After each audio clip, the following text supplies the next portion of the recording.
आहे हे मला स्पष्ट दिसतं। अशा निवडणूक आयोगाच्या विरोधामध्ये उद्या इंडिया ब्लॉकचा सर्वपक्षीय लॉंग मार्च आहे। आता व्हीव्हीपॅट वगैरे नसणार आहे असं चुनाव आयोगाने सांगितलंय। काय आता चुनाव व्हीव्हीपॅट म्हणजे हाच एक मोठा घोटाळा आहे। व्हीव्हीपॅट म्हणजे आम्हाला एकतर मतदान आम्ही ज्याला करतो आहोत त्याला ते गेलंय की नाही यासाठी व्हीव्हीपॅटची घोषणा किंवा व्यवस्था ही सर्वोच्च न्यायालयाच्या माध्यमातून झालेली आहे। आणि आता निवडणूक आयोग म्हणते आम्ही व्हीव्हीपॅट सुद्धा घेणार नाही, दाखवणार नाही, म्हणजे आमचं मत दिल्यावरती ते कुठे गेलंय, कोणाला गेलंय हे आम्हाला कधीच कळणार नाही। आम्हाला अधिकार आहे माझं मत मी कोणाला दिलंय आणि दिलेलं मत कोणाला गेलं हे पाहण्याचा आणि समजून घेण्याचा या भारताच्या घटनेने मला अधिकार दिला आहे।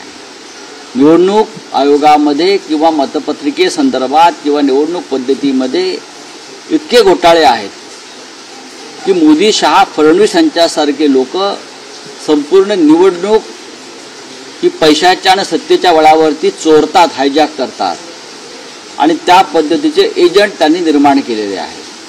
काल माननीय शरद पवार यांनी सुद्धा जो एक महत्त्वाचा विषय मांडला की निवडणुकीपूर्वी त्यांना काही लोक भेटले, निवडणुकीपूर्वी त्यांना काही लोक भेटले आणि 160 जागी विजय प्राप्त करून देतो, विशिष्ट रक्कम द्या ही त्यांच्याकडे मागणी केली। आता मी तुम्हाला काही पुढे जाऊन सांगतो, यापैकी काही लोक आम्हाला म्हणजे माननीय उद्धव ठाकरे यांनाही भेटलेले आहेत, आम्हालाही भेटलेले आहेत की मग ते लोकसभेलाही भेटले होते, विधानसभेलाही भेटले होते। आम्ही त्यांना सांगितलं की आमचा लोकशाहीवरती विश्वास आहे। उद्धवजी त्यांना म्हणाले, मी तेव्हा उपस्थित होतो, देशातलं वातावरण पाहता लोकसभा आम्ही 100% जिंकू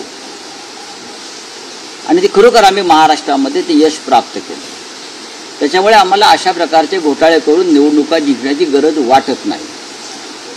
पुन्हाच ते लोक विधानसभेला आले तेव्हा आम्ही त्यांना सांगितलं की लोकसभेत आम्हाला प्रचंड यश प्राप्त झालेलं आहे।